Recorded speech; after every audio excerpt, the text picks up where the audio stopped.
अथ श्रीयोगवासिष्ठे उत्पत्तिप्रकरणे पञ्चदशोऽध्यायः। श्रीवसिष्ठ उवाच जगदाकाशमेवेदं यथा हि व्योम्निमौक्तिकं विमले भाति स्वात्मैव जगच्चिद्गगनं यथा अनुत्कीर्णैव भातीव त्रिजगच्छालभञ्जिका चित्स्तम्भेनैव सोत्कीर्णा न चोत्कर्तात्र विद्यते समुद्रेऽन्तर्जलस्पन्दाः स्वभावादच्युता अपि वीचिवेगा भवन्तीव परे दृश्यविदस्तथा जालान्तर्गतसूर्याभा जालाकाररजांस्यपि जगद्भानं प्रति स्थूलान्यणुं प्रति यथाचलाः जगद्भानं न भातीदं ब्रह्मणो व्यतिरेकतः जालसूर्यांशुजालं तु व्यतिरेकानुभूतिदम् अनुभूतान्यपीमानि जगन्ति व्योमरूपिणी पृथिव्यादीनि न सन्त्येव स्वप्नसङ्कल्पयोरिव पिण्डग्रहो जगत्यस्मिन् विज्ञानाकाशरूपिणी मरुनद्यां जलमिव न सम्भवति कुत्रचित् जगत्यपिण्डग्राहेऽस्मिन् सङ्कल्पनगरोपमे मरौ सरिदिवा भाति दृश्यता भ्रान्तिरूपिणी स्वप्नादृश्येव जगतां तुलादेशेन केन च तुलिता कलनोन्मुक्ता दृश्यश्रीर्व्योमजृम्भते वर्जयित्वाज्ञविज्ञानं जगच्छब्दार्थभाजनं जगद्ब्रह्मस्वशब्दानामर्थे नास्त्येव भिन्नता इदं त्वचेत्यचिन्मात्रं भानोर्भातं नभः प्रति तथा सूक्ष्मं यथा मेघं प्रतिसङ्कल्पबारिदः यथा स्वप्नपुरं स्वच्छं जाग्रत्पुरवरं प्रति तथा जगदिदं स्वच्छं साङ्कल्पिक जगत्प्रति तस्मादचेत्यचिद्रूपं जगद्व्योमेव केवलं शून्यौ व्योमजगच्छब्दौ पर्यायौ विद्धि चिन्मयौ तस्मान्न किञ्चिदुत्पन्नं जगदादीह दृश्यकम् अनाख्यमनभिव्यक्तं यथा स्थितमवस्थितं जगदेव महाकाशे चिदाकाशमभित्तिमत् तद्देशस्याणुमात्रस्य तुलायाश्चाप्रपूरकम् आकाशरूपमेवाच्छं पिण्डग्रहविवर्जितं व्योम्नि व्योममयं चित्रं सङ्कल्पपुरवत्स्थितम् अत्रेदं मण्डपाख्यानं शृणुश्रवणभूषणं निस्सन्देहो यथैषोऽर्थश्चित्ते विश्रान्तिमेष्यति।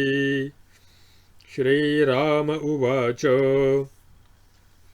सद्बोधवृद्धये ब्रह्मन् समासेन बदाशु मे मण्डपाख्यानमखिलं येन बोधो विवर्धते।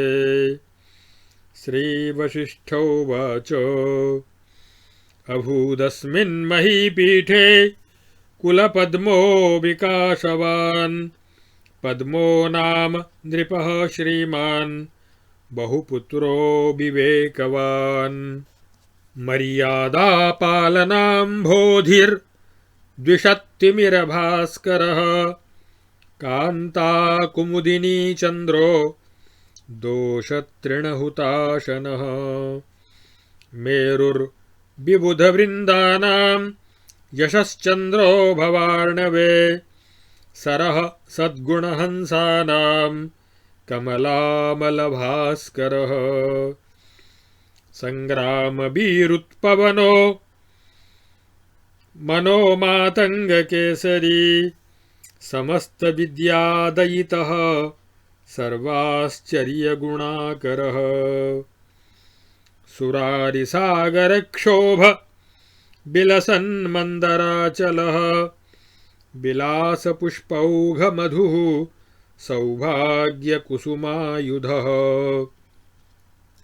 लीलालतालास्यमरुत् साहसोत्साहकेशवः सौजन्यकैरवशशी दुर्लीलावल्लिकानलः तस्यास्ति सुभगा भार्या लीलानामविलासिनी सर्वसौभाग्यवलिता कमले बोदितावनौ सर्वानुवृत्तिललिता लीला मधुरभाषिणी सानन्दमन्दचलिता द्वितीयेन्दूदयस्मिता अलकालिमनोहारि बदनाम्भोजशालिनी सिताङ्गी कर्णिका गौरी जङ्गमेव सरोजिनी लताविलासकुन्दौघभासिनी रसशालिनी प्रबालहस्ता पुष्पाभा मधुश्रीरिव देहिनी अवदाततनुः पुण्या स्पर्शनाह्लादकारिणी गङ्गेव गां गता देहवती हंसविलासिनी तस्य भूतलपुष्पेशोः सकलाह्लाददायिनः परिचर्यां चिरं कर्तुमन्या रतिरिवोदिता उद्विग्ने प्रोद्विग्ना मुदिते मुदिता समाकुलाकुलिते प्रतिबिम्बसमाकान्ता संक्रुद्धे केवलं भीता। इत्यार्षे श्रीवासिष्ठमहारामायणे वाल्मीकीये उत्पत्तिप्रकरणे मण्डपोपाख्याने राजवर्णनं नाम 15 सर्गः।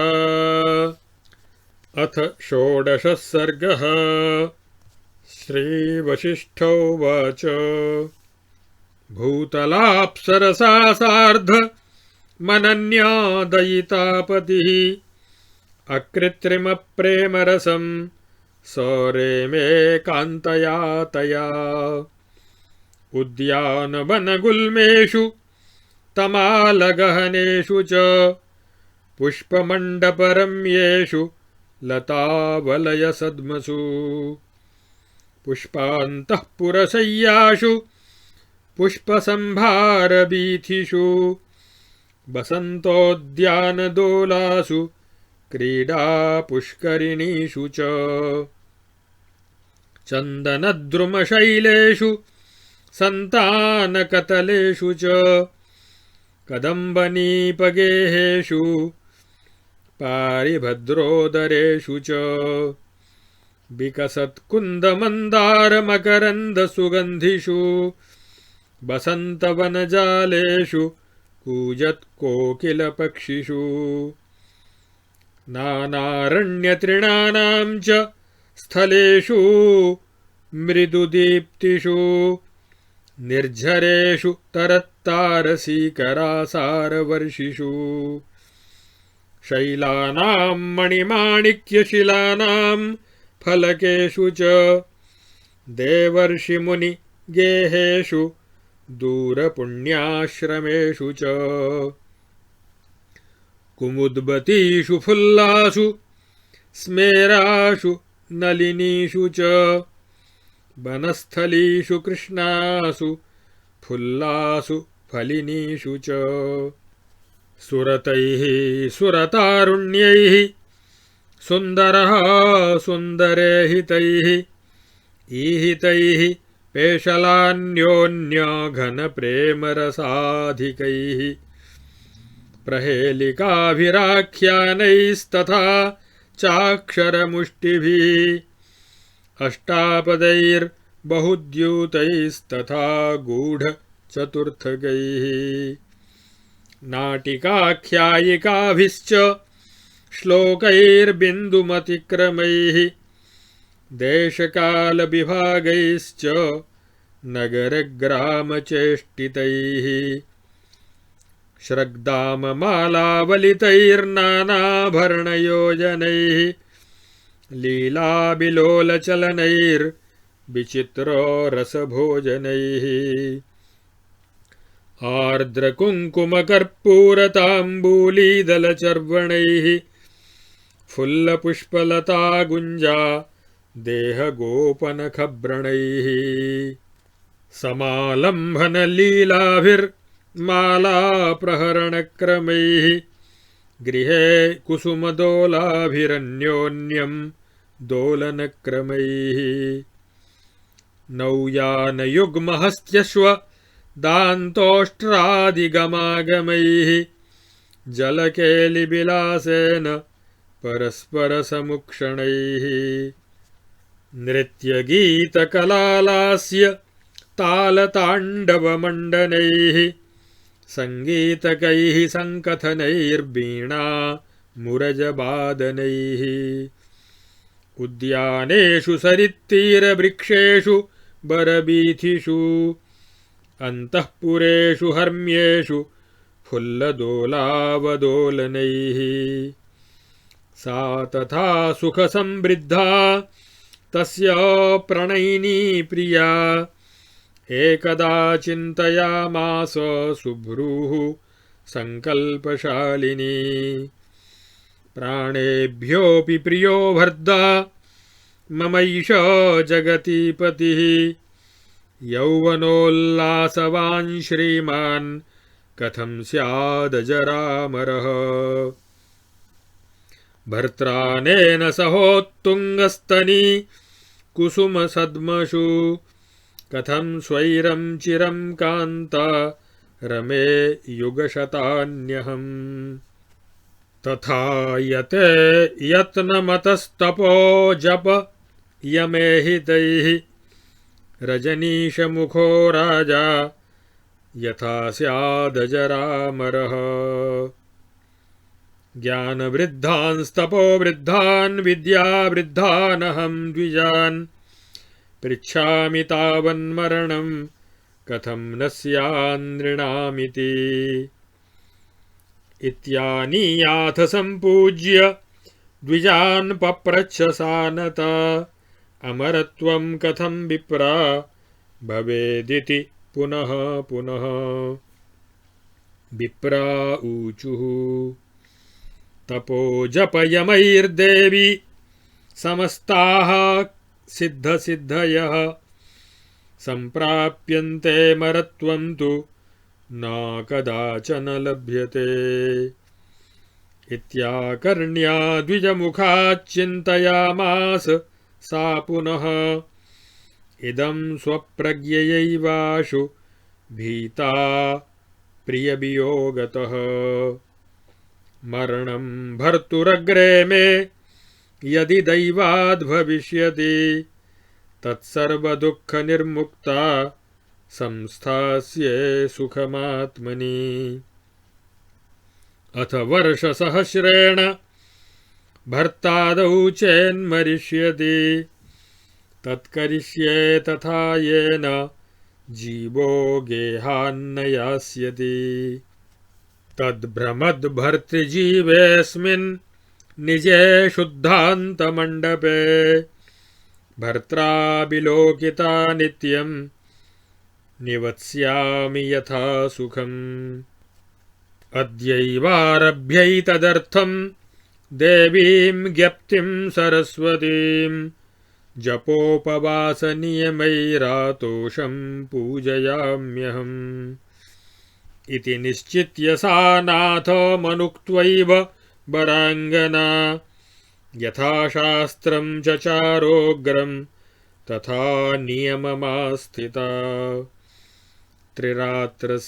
त्रिरात्रस्य पर्यन्ते कृतपारणा देवद्विजगुरुप्राज्ञ विद्वत्पूजापरायणा स्नानदानतपोध्यान नित्योद्युक्त शरीरिका सर्वास्तिक्य सदाचारकारिणी क्लेशहारिणी यथा कालं यथोद्योगं यथा शास्त्रं यथा क्रमं तोषयामास भर्तारमपरिज्ञातसंस्थितिः त्रिरात्रशतमेवं सा बाला नियमशालिनी अनारतं तपोनिष्ठा मतिष्ठत्कष्टचेष्टया त्रिरात्राणां शते चाथ पूजिता प्रतिमानिता तुष्टा भगवती गौरी बागीशा समुवाच ताम्। श्रीसरस्वत्युवाच निरन्तरेण तपसा भर्तृभक्त्यतिशालिना परितुष्टास्मि ते वत्से गृहाणो वरमीप्सितम्। श्रीराज्ञुवाच जय जन्म जरा ज्वाला दाहदोष शशिप्रभे जय हार्दान्धकारौघ निवारण रविप्रभे अम्ब मातर्जगन्मातस्त्रायस्व कृपणामि माम् इदं वरद्वयं देहि यदहं प्रार्थये शुभे एकं तावद्विदेहस्य भर्तुर्जीवो ममान्तिके अस्मादेव हि मायासीन् निजान्तःपुरमण्डपात् द्वितीयं त्वां महादेवी प्रार्थयेऽहं यदा यदा दर्शनाय वरार्थाय तदा मे देहि दर्शनम् इत्याकर्ण्य जगन्माता तथास्त्वेवमिति स्वयम् उक्त्वान्तर्धानमगमत् प्रोत्थायोर्मि रिवार्णवे अथ सा राजमहिषी परितुष्टेष्टदेवता श्रुतगीतेव हरिणी बभूवानन्दधारिणी पक्षमासर्तु कटके दिनारे वर्षदण्डके क्षणनाभौ स्पन्दमये कालचक्रे बहत्यथ अन्तर्धिमा जगामास्याः पत्युस्तच्चेतनं तनौ सन्दृश्यमानमेवाशु शुष्कपत्ररसो यथा रणखण्डितदेहेऽस्मिन् मृतेऽन्तःपुरमण्डपे निर्जलानलिनी वासौ पराम्लानिमुपाययौ विशोषणश्वसनध्वस्त सकलाधरपल्लवा प्रापसामरणावस्थां सशल्येव मृगी यथा प्रापसा तमसान्धत्वं तस्मिन् मरणमागते दीपज्वालालवे क्षीणे सद्मश्रीरिवभूषिता कार्श्यमाप क्षणेनाशौ बालाभिरसतां गता यथा श्रोतस्विनी श्रोतक्षये क्षारविधूसरा क्षिप्रमाक्रन्दिनी क्षिप्रं मौनमूकाभियोगिनी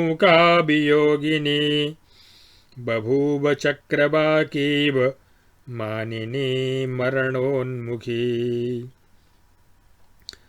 अथ तामतिमात्रव्यूहलाम् सकृपाकाशभवा सरस्वती शफरीं ह्रदशोषव्यूहलाम् प्रथमा वृष्टिरिवान्वकम्पत। इत्यार्षे श्रीवासिष्ठमहारामायणे वाल्मीकीये उत्पत्तिप्रकरणे मण्डपोपाख्याने राज्ञी परिदेवनं नाम षोडशः सर्गः। अब 15वें और 16वें सर्ग में जगत के अत्यंताभाव का प्रतिपादन तथा मंडपोपाख्यान का आरंभ। राजा पद्म और उनकी रानी लीला का परस्पर अनुराग तथा लीला का सरस्वती की आराधना करके वर पाना और रणभूमि में पति के मारे जाने से अत्यंत व्याकुल होना, ये सब कथा इन 2 सर्गों में कही गई है। जैसे समुद्र के भीतर जल के स्पंद, हलन चलन आदि जल के स्वभाव से च्युत हुए बिना ही लहरों के वेग के रूप में प्रकट होते हैं, उसी प्रकार चेतन परमात्मा में जगत दृश्य की प्रतीतियां होती रहती हैं। जैसे स्वप्न और संकल्प, मनोरथ में प्रतीत होने वाले घट पट आदि पदार्थ अनुभव में आने पर भी वास्तव में नहीं होते, उसी प्रकार चेतनाकाशरूपी परब्रह्म परमात्मा में दृष्टिगोचर होने वाले ये पृथ्वी आदि जगत इंद्रियों के अनुभव में आने पर भी वास्तव में नहीं है। जैसे मरुभूमि सूर्य की किरणों के अंतर्गत दिखने वाली जल की नदी मृग तृष्णा में कहीं भी जल का होना संभव नहीं है, वहाँ तो केवल किरणें ही किरणें हैं।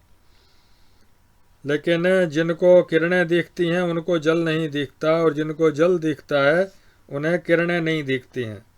यही परस्पर अन्योन्याध्यास होता है। उसी प्रकार इस विज्ञानाकाश स्वरूप जगत में मूर्त रूप होना कदापि संभव नहीं है। यह केवल विज्ञान मात्र है।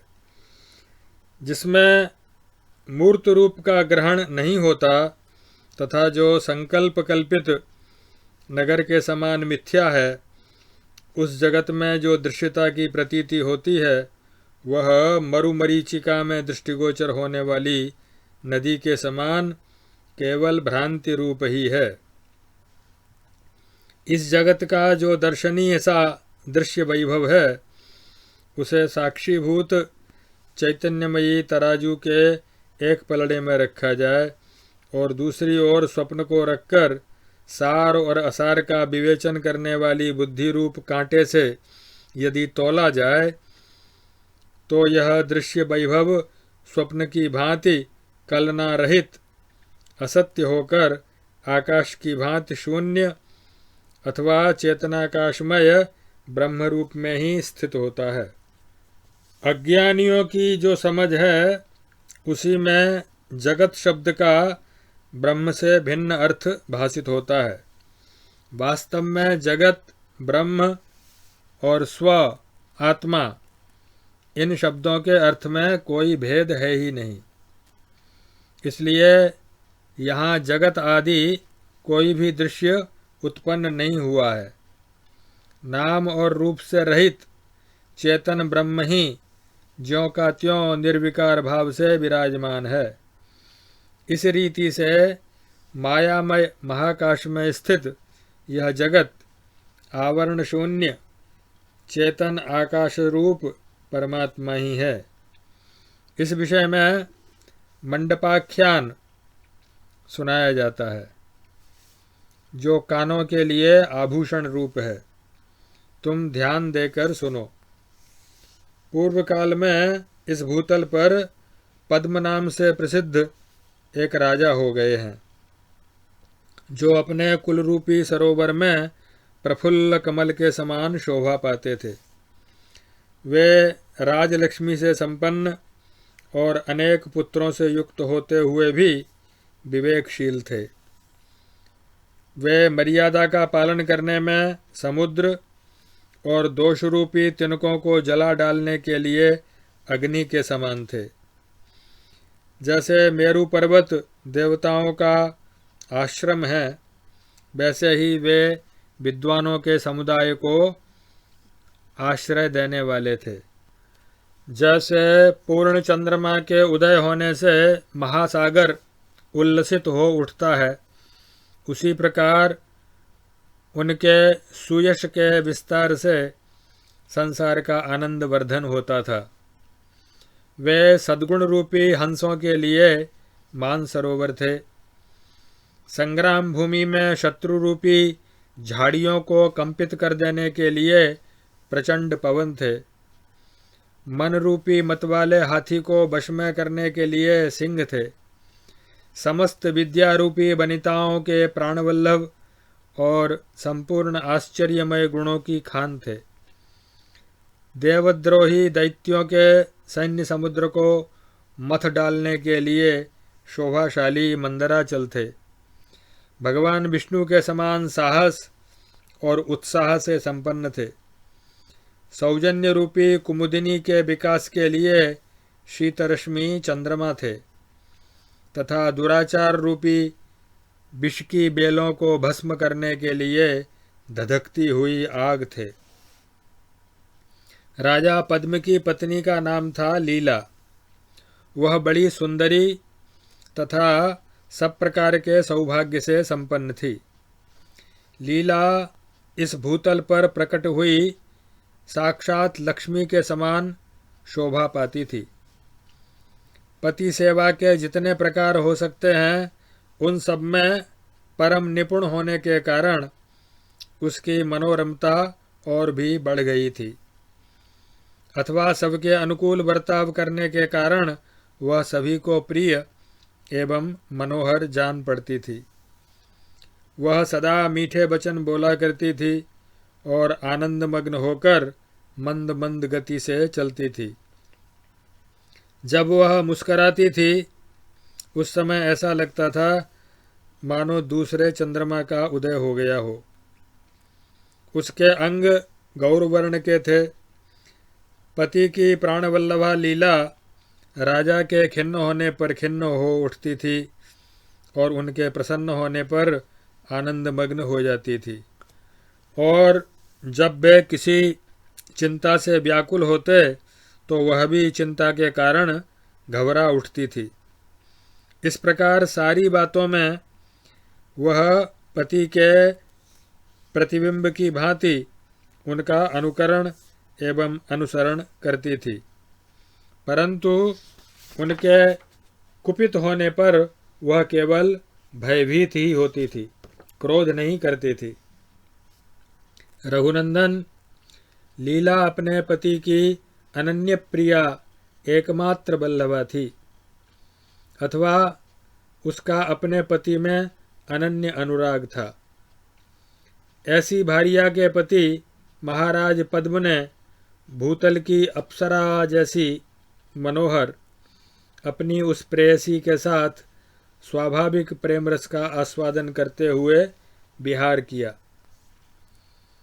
इस प्रकार सुख में पली हुई राजा की प्रणयिनी और प्रियतमा सुंदर भौहों और शुभ संकल्प से सुशोभित होने वाली लीला ने एक दिन मन ही मन विचार किया कि ये मेरे प्राणों से भी अधिक प्रिय पतिदेव पृथ्वीनाथ महाराज, जो जवानी के उल्लास से परिपूर्ण और परम कांतिमान है, किस उपाय से ये अजर अमर हो सकते हैं।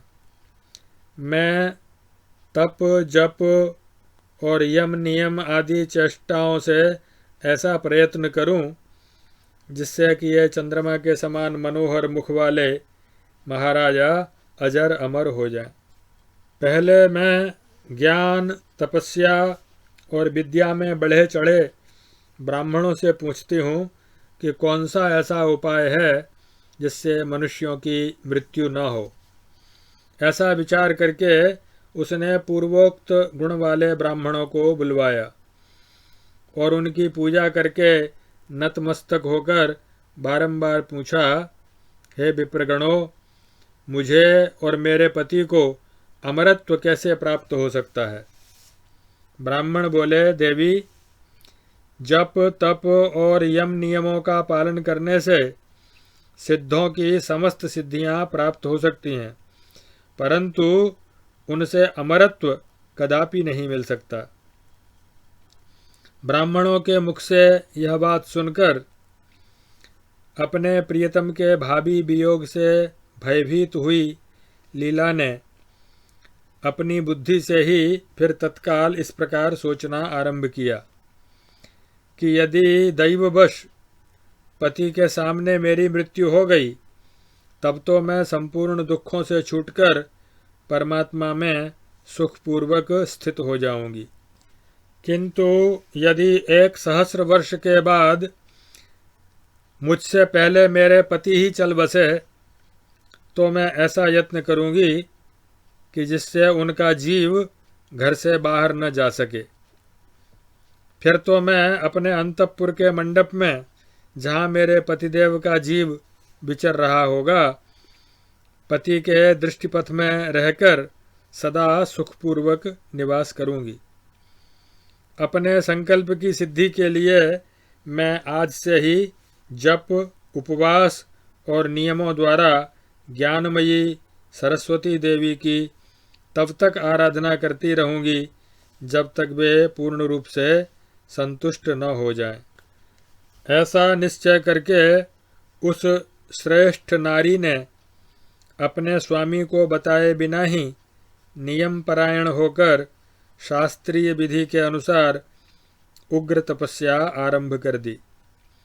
3 रात बीत जाने पर वह भोजन करती थी और देवता, ब्राह्मण, गुरु, ज्ञानी एवं विद्वानों की पूजा में तत्पर रहती थी। वह अपने शरीर को सदा स्नान, दान, तप और ध्यान में लगाए रखती थी। संपूर्ण शास्त्रीय कर्मों का फल अवश्य मिलता है, ऐसी आस्तिकतापूर्ण बुद्धि से युक्त होकर वह सदाचार का पालन करती और पति के क्लेशों का निवारण करने में दत्तचित्त रहती थी। उन दिनों भी वह पहले की ही भांति ठीक समय पर पूरी चेष्टा और लगन के साथ शास्त्रोक्त रीति से क्रमशः पति की सेवा शुश्रूषा करके उन्हें संतुष्ट रखती थी। अतः अपनी वर्तमान स्थिति का उसने पति को पता ही नहीं लगने दिया।